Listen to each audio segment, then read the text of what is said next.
Yo! Yo! Yo!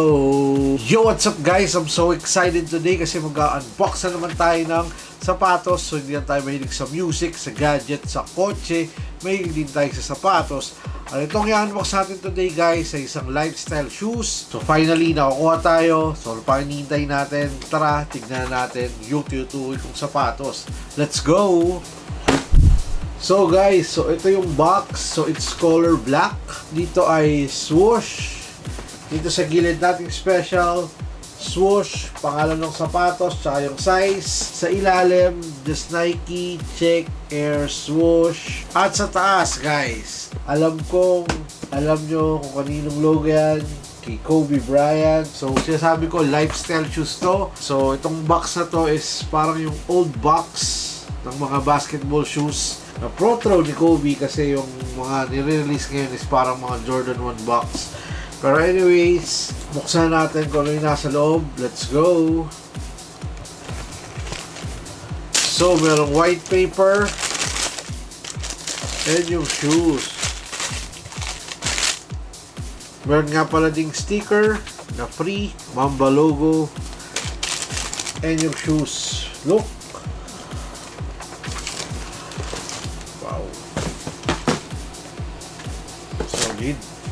So guys, so this is the Nike Kobe Air Force 1 Low in triple white colorway. Look!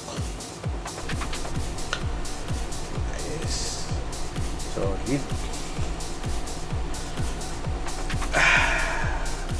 so guys, so ito yung ating latest cup, si Nike Kobe Air Force 1 Low in triple white colorway. So ang SRP niya guys is 6,995 pesos or almost 7,000 pesos na din. So napapansin ko, napapadalas yung mga lifestyle shoes ngayon ni Kobe. So alam kong isa to sa mga gustong sapatos ni Kobe Bryant, yung Air Force 1. And parang hindi lang basketball guys, meron ding mga apparels ang nakita ko ngayon na meron sa store. May mga Mamba Forever, Kobe logo, so jacket, pants, kompleto. So ito ba yung parang branding ng Nike kay Kobe? Pero anyways, nung una ko nakita to sa personal, man, I was blown away. Ganda. Hindi ako mahilig sa white, alam nyo yan. Actually, mas prefer ko yung black na Air Force 1 ito. I think hindi siya ni-release dito, pero meron pa ako nakita isang Air Force 1 na parang FC Barcelona na parang medyo violet. Sana i-release din yun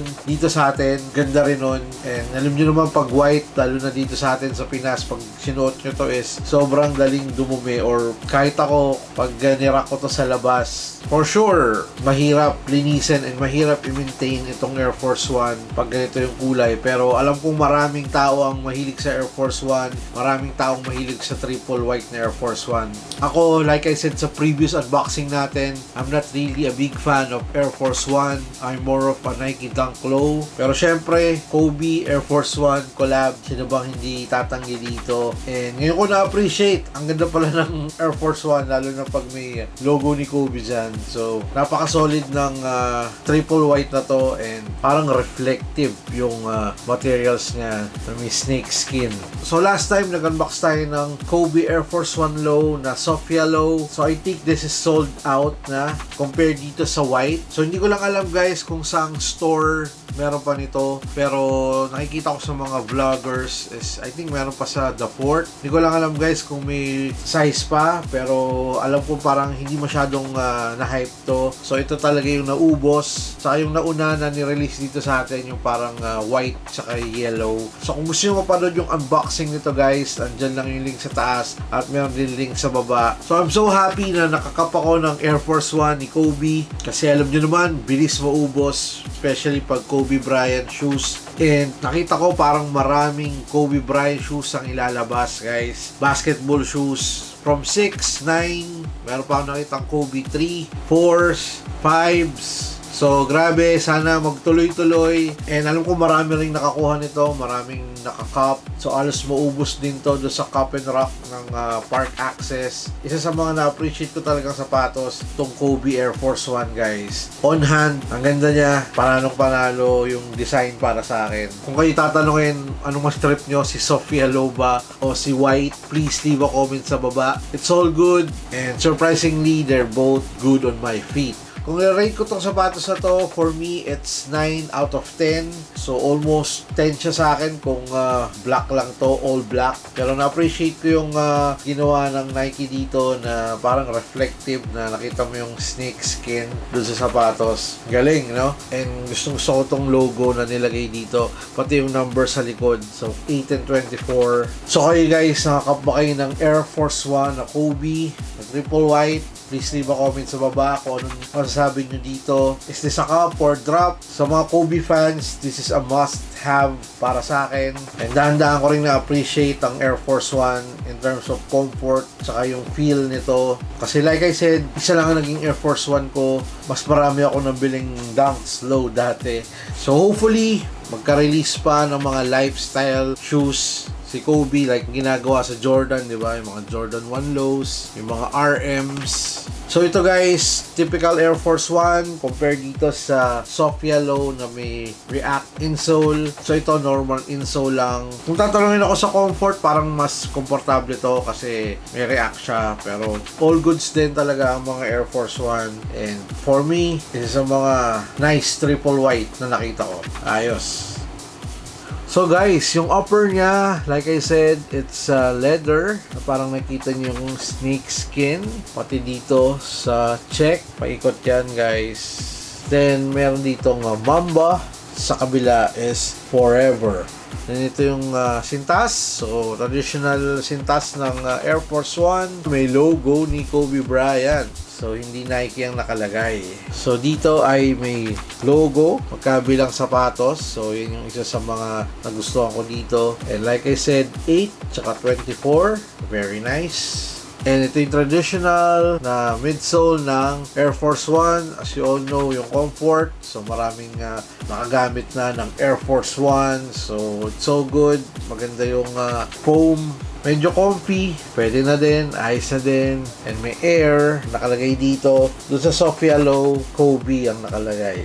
So guys, so ito yung ilalim or traction ng Air Force 1 Kobe Bryant. So ito yung traditional na Air Force 1 outsole. So may Nike logo dito. Isa to sa mga matitibay na outsole or traction, and may ibang players dati na ginagawang basketball shoes si Air Force 1. So syempre ngayon bibihira na gumagawa nun kasi marami namang magagandang iba pang basketball shoes or mga talagang Kobe signature ang kadalasan ginagamit ngayon. Pero for dry and wet conditions, man, all goods and matibay na matibay, pangbakbakan si Air Force 1.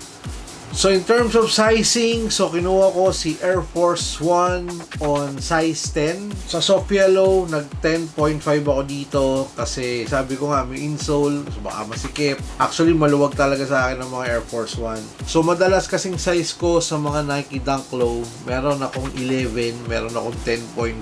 So Air Force 1 talaga, laging full size down ako or half size down. So 10 na kinuha ko dito and it feels perfect para sa akin. Meron pa akong space dito. I think pwede rin ako mag 9.5. Kasyang-kasya din sa akin. Pero tingin ko medyo snug na yung feel ng sapatos. So sa 10, all goods ako dito. Very comfy para sa paa ko. And marirecommend ko guys, kung ano yung traditional na sizing nyo sa Air Force 1, kung may Air Force 1 na kayo, yun ang kunin nyo. And take note guys ha, like I said, size 11 ako sa mga Nike basketball, Jordan basketball shoes 10.5.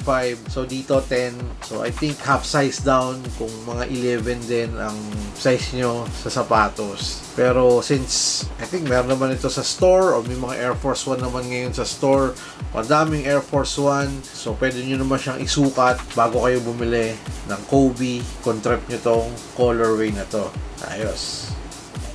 So guys, so maraming salamat sa isang quick look, quick unboxing dito sa ating Nike Kobe Air Force 1 Triple White. Isang solid na shoes mula sa Swoosh, Nike, Kobe, ni Vanessa Bryant. Sa lahat ng subscribers sa patuloy na nanonood at sumusuport dito sa ating channel, maraming salamat sa inyo man. Salute!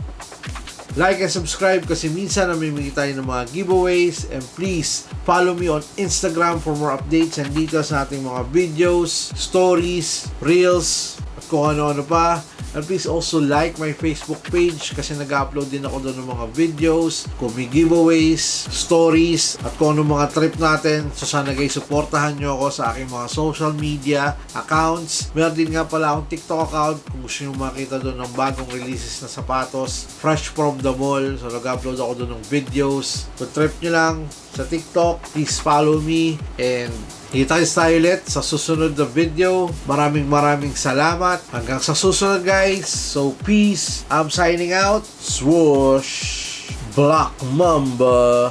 Mamba forever. Brap!